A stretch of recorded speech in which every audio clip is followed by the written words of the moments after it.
Life is a winding road, no telling where it goes. Driving through days and nights, won't stop for traffic light. Hi everyone, my name is Joelle Fawcett and I am the founder of the the.SoL method. And I am doing this podcast in a video form the first time. I'm really excited to be here with you guys. I had a completely different episode planned for this week, which is partially why this episode is coming out late. However, there's been some things that have been happening in our society recently, and I really felt compelled to have a conversation about it. And that's also partially why I wanted to put a face to the podcast this week. I probably won't be doing every podcast on video. However, I thought it was really important this week because I wanted to connect with you at that level and really dive into this. And so, like I said, my name is Joelle Fawcett. I am the founder of the.SoL method, where our mission is to help you heal from the past, be at peace in the present, and create a future you love. And I decided to talk about this after hearing one of my mentors do a live Instagram feed on this topic. And Busy Gold, if you're out there and you ever hear this, you're amazing and I love you. And I wanted to give her a huge shout out for her authenticity and honesty, and she inspired me to follow suit.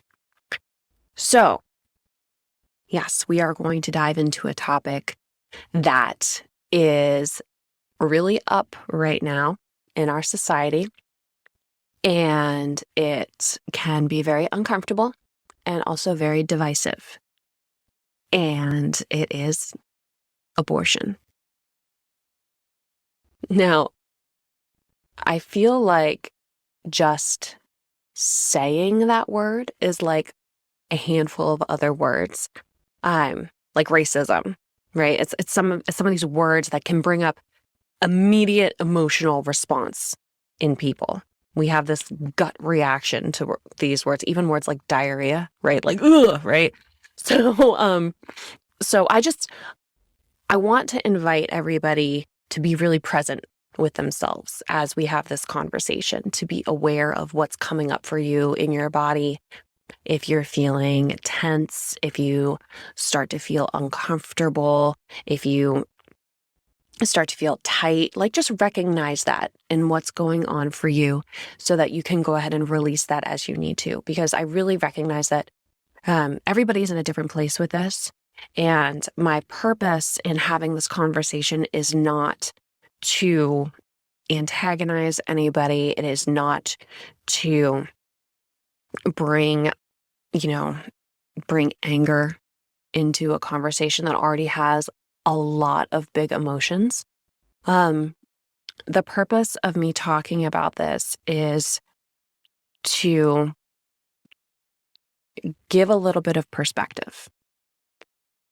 Because right now, I feel like in America, we're kind of like here. We're like here having this little conversation, where in reality, I think we have to have a much bigger conversation. So let's get into it.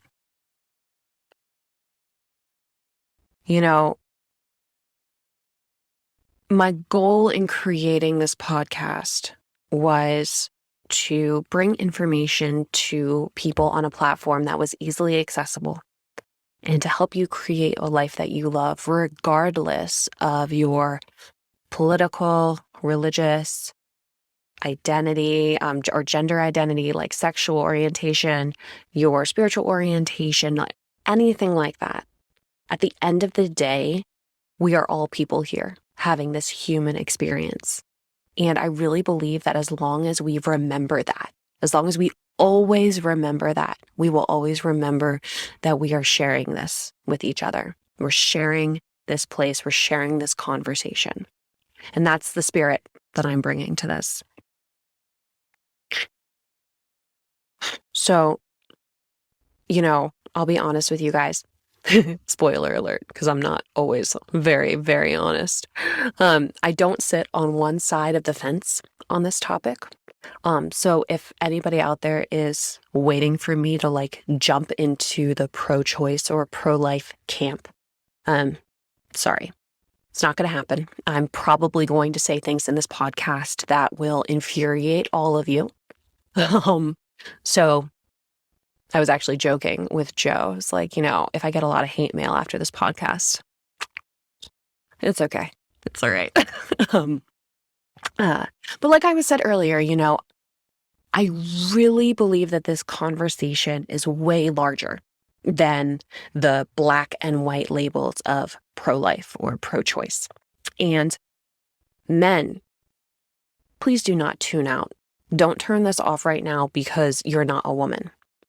I am completely against, and I don't say that often, but in the situation I'm going to, I am completely against the concept that men should not be a part of this conversation. Because the last time I checked, men, you are an equal part of the sperm plus egg equals pregnancy equation. Still works the same way that it always has. And I really don't want men to check out of this conversation because I want the men and women of our generation to be equally responsible for the future of our country. So women, if you want the men in your life to show up as powerful, involved, and integrous family members and fathers, it's time to stop disregarding them just because they have a dick and they don't physically carry a child for 9 months. Okay? That's where I stand. We're all still okay. I hope we're all still okay. Like I said, I'm probably going to say some things on this podcast episode that you don't agree with, or you don't want to hear, or will bring some things up for you. That's all okay. At the end of the day, if everything I say makes you super happy and cuddly, I'm probably haven't done my job quite right. So here we go. First thing I want to talk about is a time way back, because I really don't believe that we can fully understand perspective on this topic until we compare it to a different time in human history.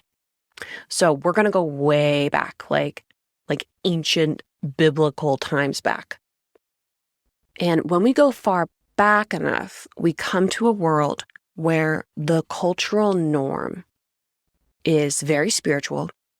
It's full of many gods and goddesses, tribal living, and a partially matriarchal society.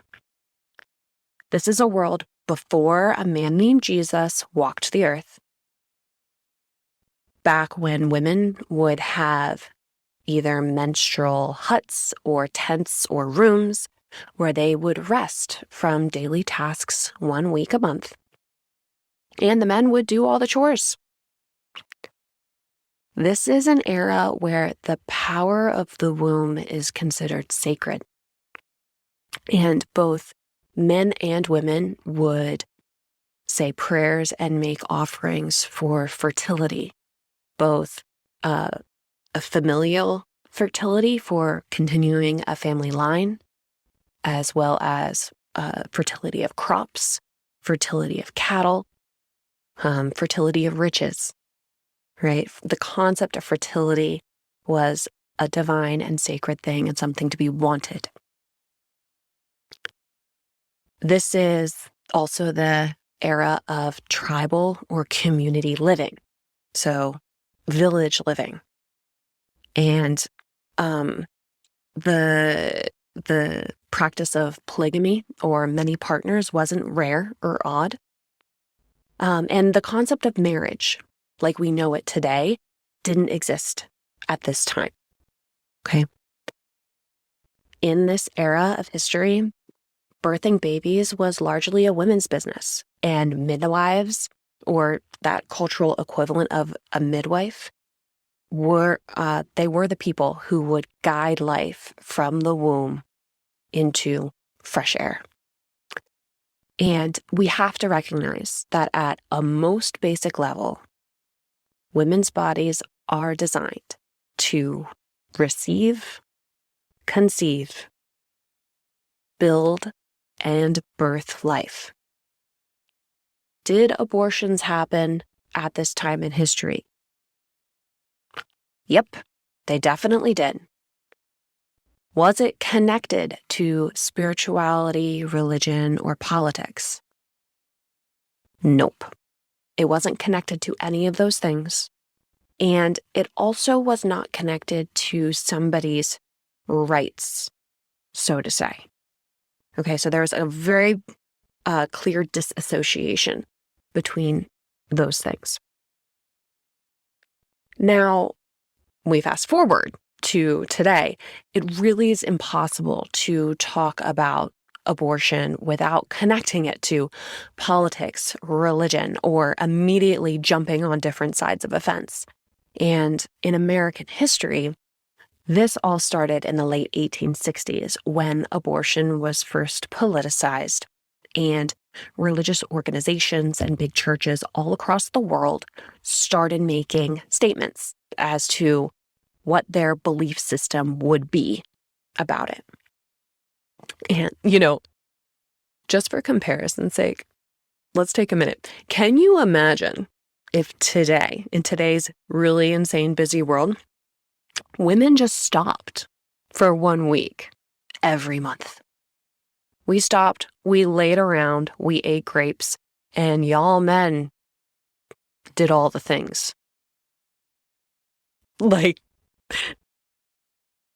it's actually hysterical to think about, right?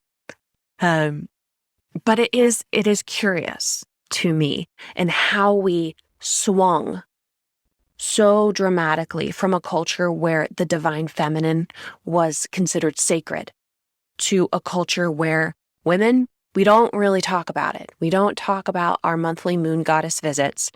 Not a lot among each other, let alone with the men in our life or our children. And when we do, we talk about it in terms of, ew, gross, or oh my gosh, it's a crime scene in my pants. And all right, it's not common talk and it's not talked about a lot. So what happened? Well, a lot in a few thousand years, right? The culture shifted from a partial matriarchy to many respects, we have a patriarchy now. The concept of Christianity entered the world, and culture went from revering many gods and goddesses to the widespread belief that there was one God, and he was male. Men entered the birthing process as doctors, and a lot of the knowledge of midwives was proclaimed to be witchery.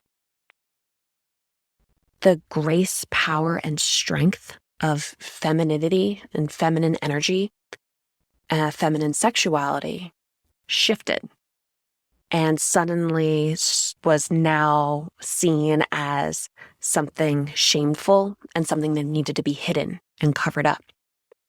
And this all happened at the same time as the Christian concept of virginity was put on a pedestal. And now virginity was seen as the most sacred feminine virtue.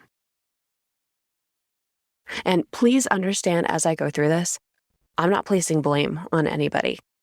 Okay, this is just looking at historical perspective here, right? However, it's no wonder that we find ourselves in a world today where we're struggling to find balance in lots of different ways, as the divine feminine has been cast aside for so many hundreds of years, and the sacred masculine has been so severely warped out of proportion.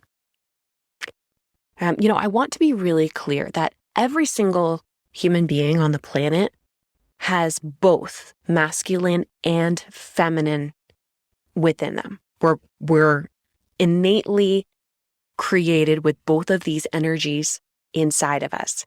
And I in no way blame men or any religious organization for where we are today.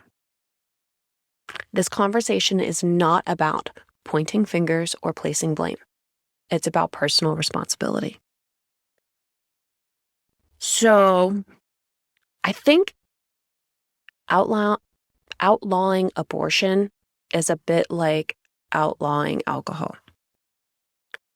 The reality is that it's probably going to happen, regardless of whether or not a government creates laws around it. The benefit of legalizing things like abortion, divorce, alcohol, drugs, guns, et cetera, is that it allows government to create boundaries around it to monitor it. Now, let me say this to anyone who's watching or listening and having an absolute heart attack that these words are coming out of my mouth right now. Just because something is legal, does it mean that you should do it? Like, really ask yourself this right now. If something is legal, does that mean I'm going to go and do it? Probably not. Like, it's actually legal for you to go and smoke 5 crates of cigarettes tonight. It's totally legal for you to go and eat at McDonald's every day for the rest of your life. Does that make it a good idea? My hunch is that your reaction is no. So let's establish this as a baseline, right? Legality does not determine personal benefit or even morality at this point. Okay? Legality determines a minimum standard that a government asks its citizens to rise to. No more, no less. So an analogy to this, I was actually thinking about this before I just turned on the recording. An analogy to this might be thinking, like, just because something is natural doesn't make it good for you. I know, like, all natural is a really popular term right now, but let's think it through. Things like snake venom and bacteria and those really disgusting worms that live in your gut. Those are all natural things. Doesn't make them good for you. Doesn't mean you would voluntarily have them in your life. Right? So, back to the topic at hand. Here's my personal stance on this. I do not believe it should ever be on the shoulders of a government to teach its citizens personal responsibility. The same way that the government cannot create your most aligned life for you, the government cannot be responsible for your personal choices. When this does happen, it's not responsibility, it's coercion. The responsibility of the government is to create a minimum standard of living for its citizens, number one, like basic governing laws to keep its citizens safe at a basic level. And two, to create equal opportunity for all of its citizens to build a life and future for themselves and their families. Now, do I think we've gotten equal opportunity and equal outcome completely reversed? Maybe a little bit, but I'm not going to go down that rabbit hole right now. Now, obviously, I'm talking about in America. I can't speak for other countries. I've only ever been a citizen of one, and that's this country. What I do know is that the United States government was designed to be a reflection of us as a whole, an extension of we the people. We are first. The government comes second. For far too long, we've reversed the responsibility. I'm going to say that again. For far too long, we have reversed the responsibility and instead created a situation where we now expect the government to set the standard that we become a reflection of.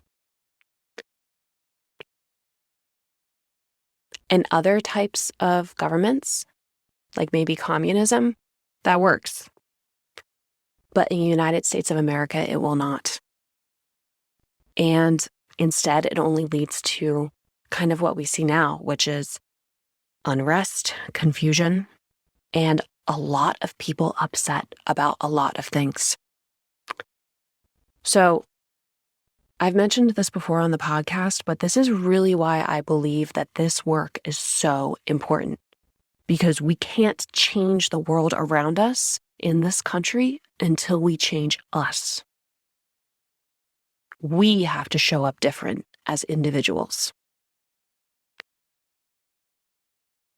So when it comes to topics like abortion, people usually come to this conversation with a lot of baggage attached, right? We can all agree on that. This is a topic like money, sex, religion, politics, all of these things that are kind of the most important things in our life. And because they are the most important things in our life, they should be talked about all the time. And they are also the topics that we avoid like the plague. We don't talk about them. And why do we avoid it? Because of our baggage. All the emotional junk we've carried around with us for years on these topics, that's what makes them so challenging to talk about. But we've got to do it. We have to talk about it. We must talk about these topics openly and honestly if we are going to set the next generation up for success. Because here's the reality, and this is what I kind of alluded to in the beginning of this podcast, where I said that this conversation is way bigger than pro-life or pro-choice, because I believe that this isn't one conversation. All of these topics mesh together as the conversation of our lives. They merge and they blend together and incredibly impact each other. And it's not a conversation about taxes or pro-life or pro-choice. It's a conversation about our lives and personal responsibility. And we need to start talking about it. Now, let's be clear. When I say talking, I don't mean yelling. I don't mean venting. I don't mean jumping up and down or having a temper tantrum. I mean engaging in a meaningful and impactful conversation with the next generation that does not involve blame, shame, or guilt in any way. I also mean taking responsibility as a country for the state of the union and committing to creating a more productive future. Men and women, the only reason we're here, the only reason our country is the way that it is because we all co-created it.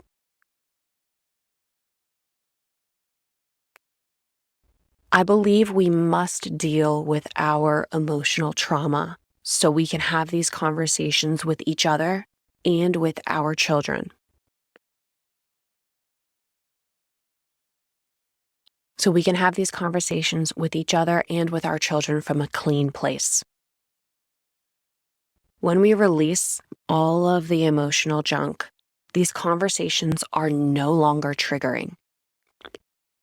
For far too long, we've put it on the backs of the government to teach us about these core concepts of our well-being. We've relied on schools to teach us about sex, about money, about values, about history even, right? When really it should be our responsibility as people to educate ourselves and bring up the next generation.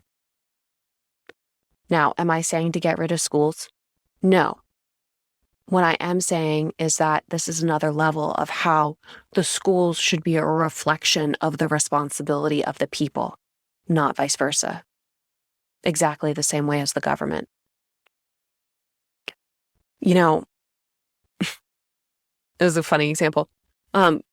My upbringing, I don't know if you guys can relate to this. My school taught me no more facts about safe sex than it taught me about how to do my taxes. Did anyone learn how to do their taxes in school? I just really don't think it should be this way. So now, is this easy? Nope, definitely not. I grew up in a really conservative town, and in a family that had plenty of generational trauma on these topics that had built up for lots of years. Some of you can probably relate to that. Sexuality was not talked about. But at church on Sunday, I learned what was right and what was wrong, and what being a good person looked like. I do remember my mom trying to have the talk with me when I was a preteen, and I was so embarrassed that I literally sat there going like, la, la, la, la, la, la. Like, I could not handle it.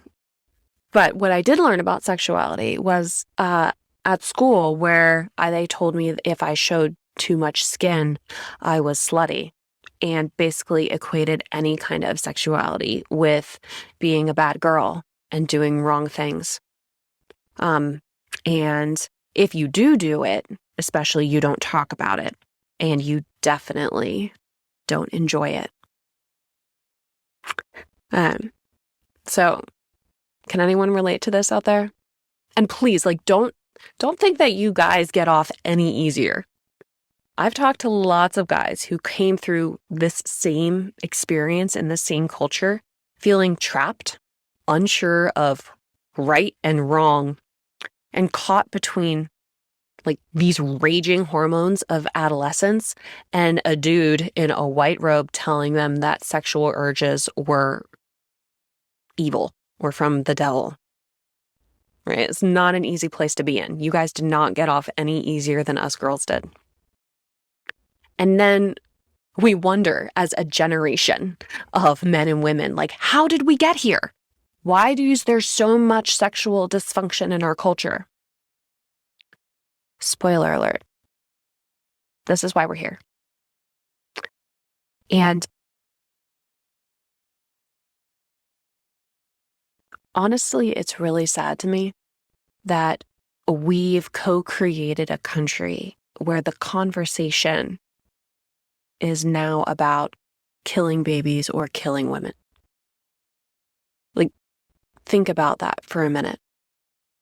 We've reached the level that this is the language that we use and what we have to talk about to consider having a productive conversation. It's time to stop the madness. We are 100% having the wrong conversation. Most of us right now who are engaged in any kind of argument about abortion are pointing the finger at the other camp, essentially saying, I'm emotionally triggered, and I need you to do something different so I can feel better. I need you to stop doing X, or I need you to give me the right to do Y so I can feel better. And if you've listened to any of my podcasts, you know what that is. That's codependency. So I hope you guys are still with me. I know I'm going pretty hard. Step 1 to engaging in this conversation: deal with yourself. I know for those of you who've listened to my previous episodes of this podcast, I sound like a broken record at this point. I get it, and I am so damn serious. You cannot engage in a productive conversation about a topic like this if you're dragging into it all of your own emotional junk from your years in an extremely dysfunctional culture when it comes to topics of sex and abortion. We must deal with ourselves. This is honestly what I see going on a lot on social media right now. People aren't even having conversations about what's going on. They're just reacting over and over and over again. Laws changing in a government won't help you deal with the frustration you feel about growing up the way that you did. It will not heal your past. I'm going to say that again. Laws changing in a government will not heal your past for you. Okay. Only you can create that for yourself by processing through your emotional trauma and all that junk that's going on.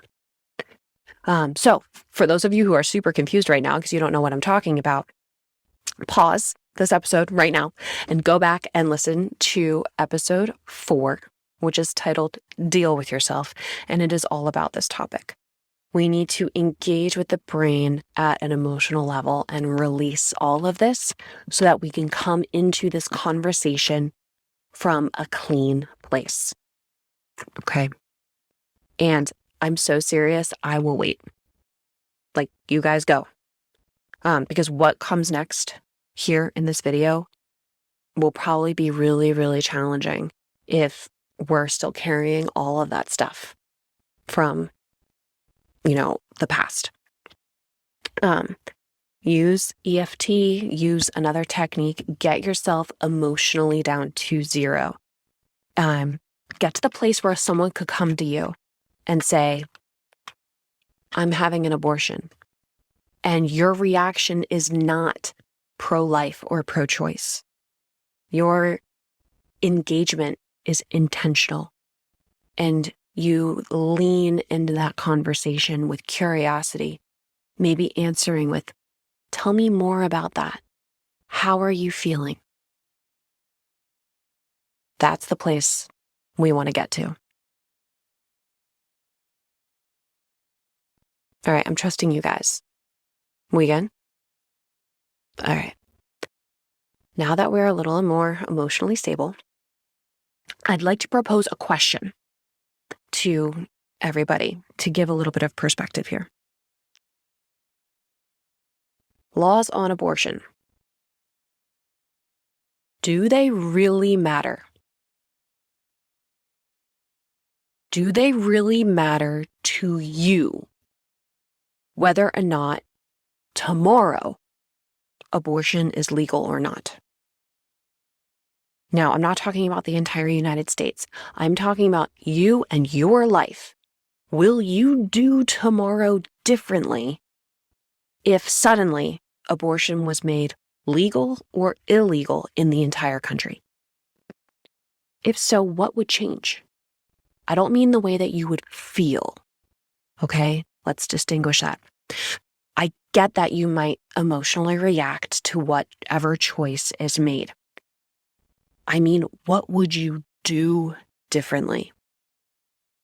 My guess is that for the majority of us, regardless of the way we would feel, we would continue to get our kids on the school bus, go to work, and continue on with our lives.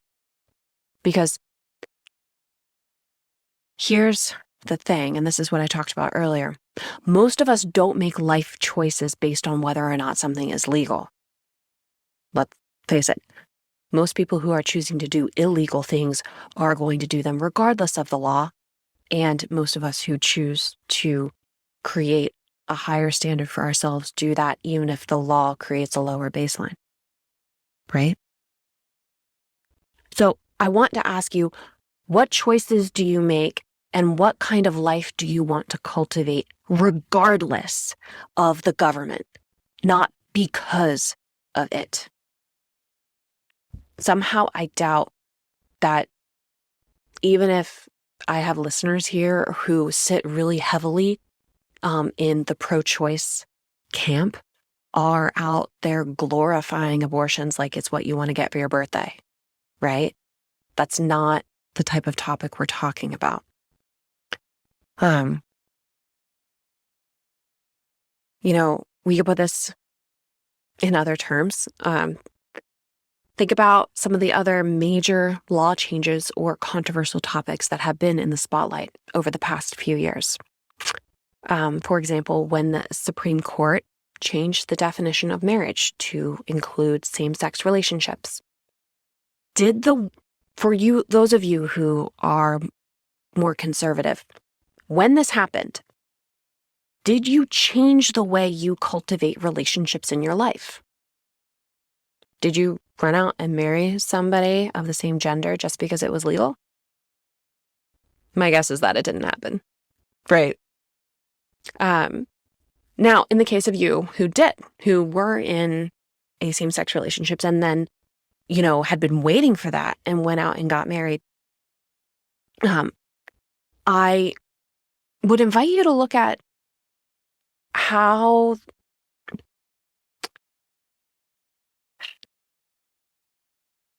whether or not you needed the government's permission to legitimize your relationship.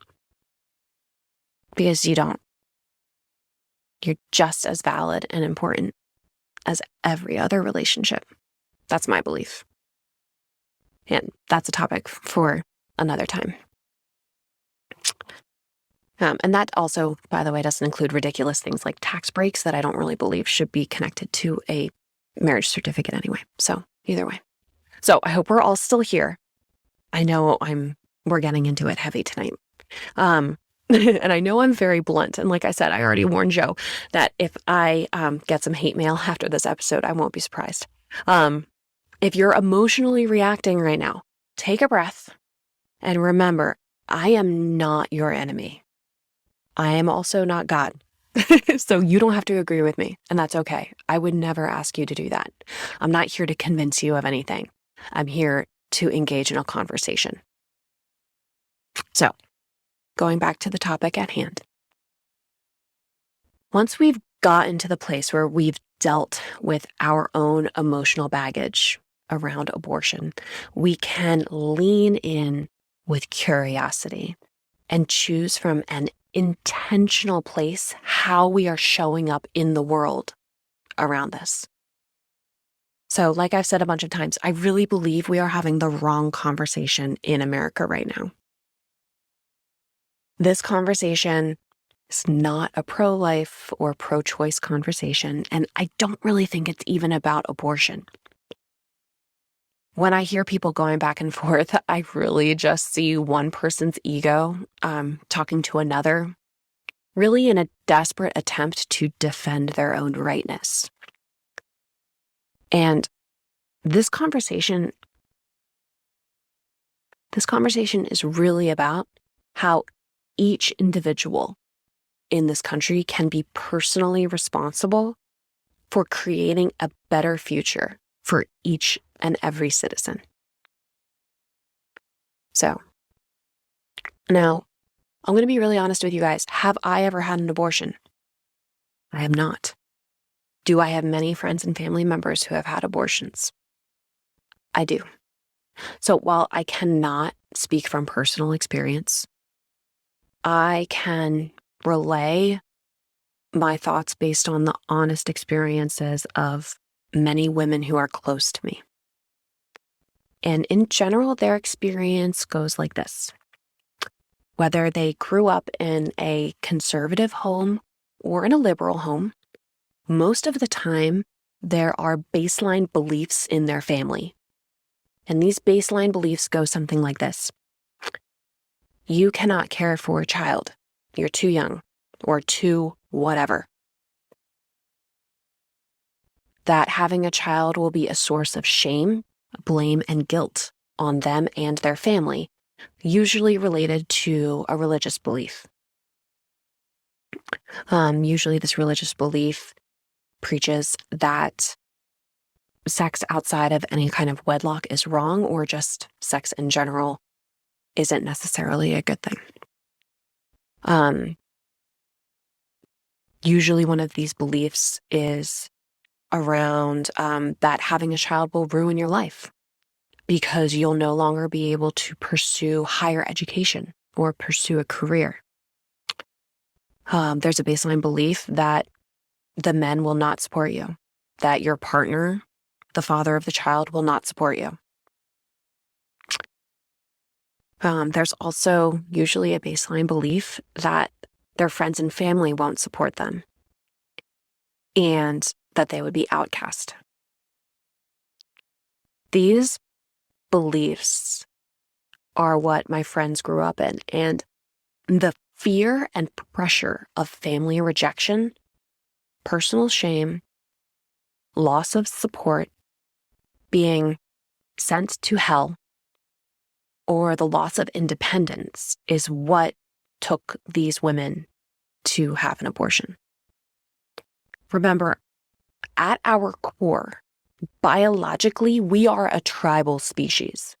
And the number one way to scare somebody biologically is to have them believe that they will be outcast and unsupported by their tribe if they don't do what's required of them. Biologically, this is the way that we are wired.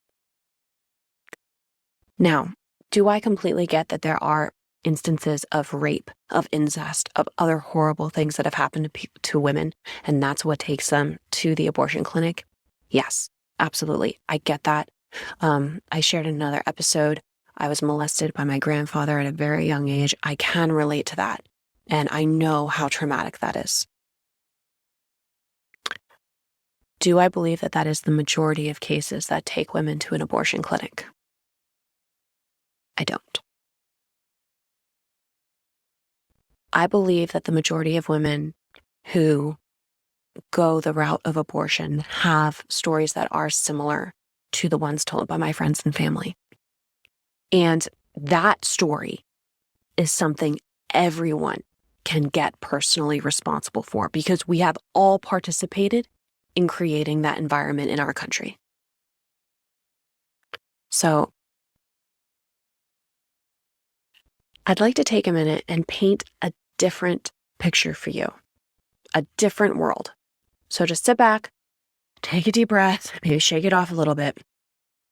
And I'd like to describe for you the world that I want to be personally responsible for creating for my children and everybody I interact with in my life.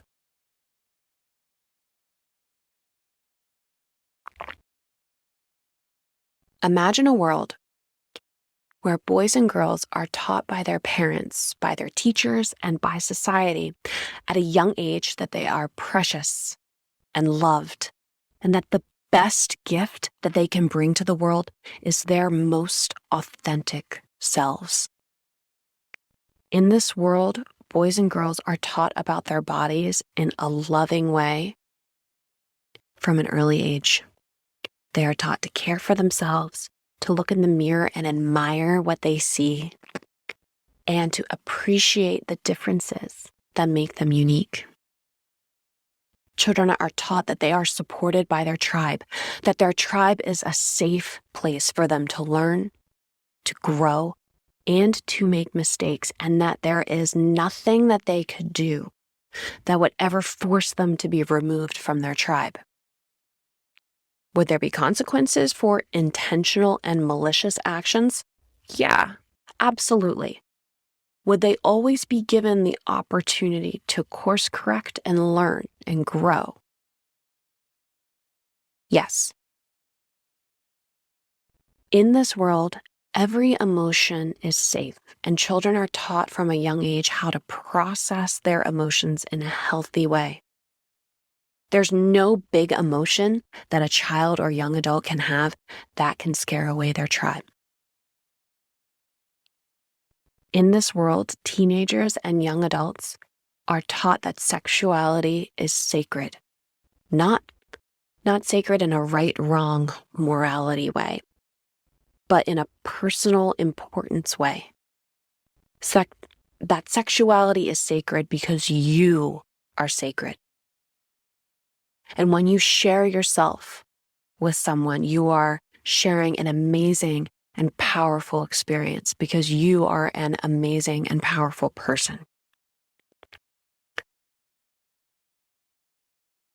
That to invite another person into that space is a monumental act of trust, of authenticity, and of respect.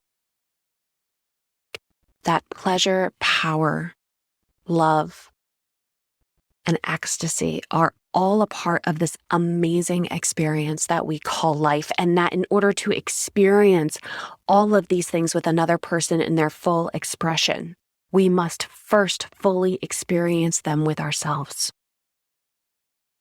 We must fully experience loving ourselves, treating ourselves with respect.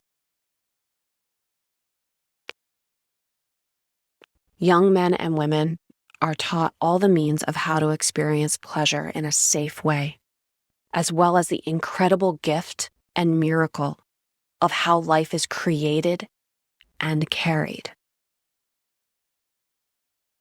In this world, when a young girl comes of age and gets her period for the first time, she's celebrated by every member of her family.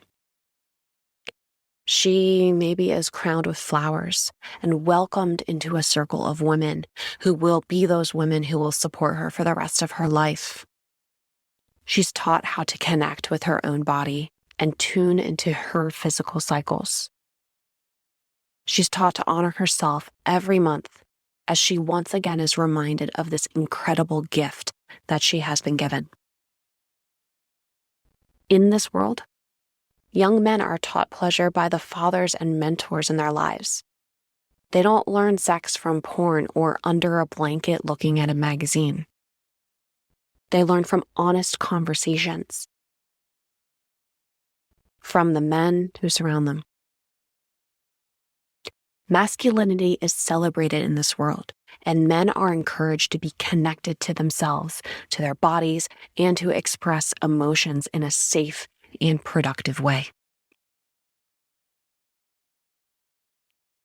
Most importantly, young men and women are taught the physical workings of each other's bodies. They are taught different parts and different places. What is what goes where, and generally what feels good and what doesn't. And they're encouraged to discover for themselves specifically what brings them pleasure. Both men and women are taught what happens through the whole process, beginning to end, from the sacred act of sharing your body with another all the way through conception, pregnancy, and the birthing process, and then the process of raising a child. They are taught that both parties are equally responsible for participating in the creation of new life, should they make the choice to do so.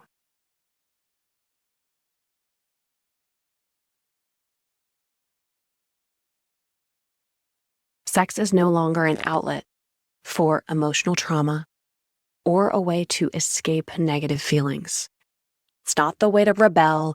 It's not the way to feel grown up or give the middle finger to your parents. Or even, it's not the way to feel good, even just for a minute. Sex is a conversation that's had often and not behind closed doors. It's a conversation that happens after we talk about the weather and before we discuss errands that we need to do over the weekend. It's not taboo. There's nothing shameful about it. It's like, cloudy with a chance of orgasms. In this world, are abortions illegal? Nope, they're not. But they're also not the solution to a problem or seen as a political statement. Because the majority of the problem or need to make a statement has been completely dissolved in this new environment that's been created by all the participating members of the culture. Can you imagine that world? That, my friends, I believe is the conversation we must have.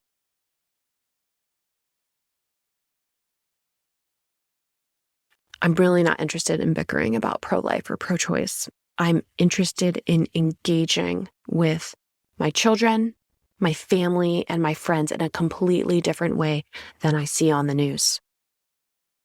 So let me ask you, how are you showing up to this conversation tomorrow? Are you showing up full of your own emotional baggage, full of your own junk? Or are you showing up with space, with the desire to manifest a different world and a different conversation? Until we become personally responsible for how we engage in this topic, I don't believe we're going to do anything as a country except go around and around on an unending argument that just expends a ton of energy and gets us effectively nowhere. So, am I talking about a cultural revolution? Yep. Yeah. Too big? Too much? I hope so. You know, there's an old saying, if your future or if your vision for the future can be accomplished by just you, and if it doesn't also completely terrify you, it's not big enough. I think I'm there. So, where do we even start, right? It could sound crazy, what I've described and what I've talked about. But we start where we always do. We start with ourselves. We must first deal with ourselves, deal with all of our own emotional trauma around sexuality, around self-image, around parenting, around emotional relationships, around romantic relationships, et cetera, et cetera, et cetera, so that we can bring a safe and clean place into this conversation. From there, we can create a completely different experience for anyone who we come into contact with. And most importantly, we can create a completely different experience for the generation to follow us. Most of you know I have 2 kids. I have a son and a daughter. And I think I'll be the most proud as a mom when either of my kids come to me with questions about sex and I engage with them from a place of peace and happiness and safety. When they come to me with mistakes that they've made and I'm able to lean into that conversation saying, I'm here to help you. And there's nothing that you could ever do that could scare me away from loving you.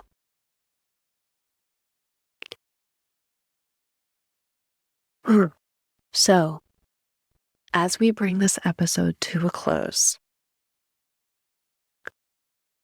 how are we feeling? How are you? I know we covered a lot of ground. And I know you probably have questions. I know you probably have got a lot going on in your head. Some of you may really be ticked off with me right now. It's all okay. It's all right.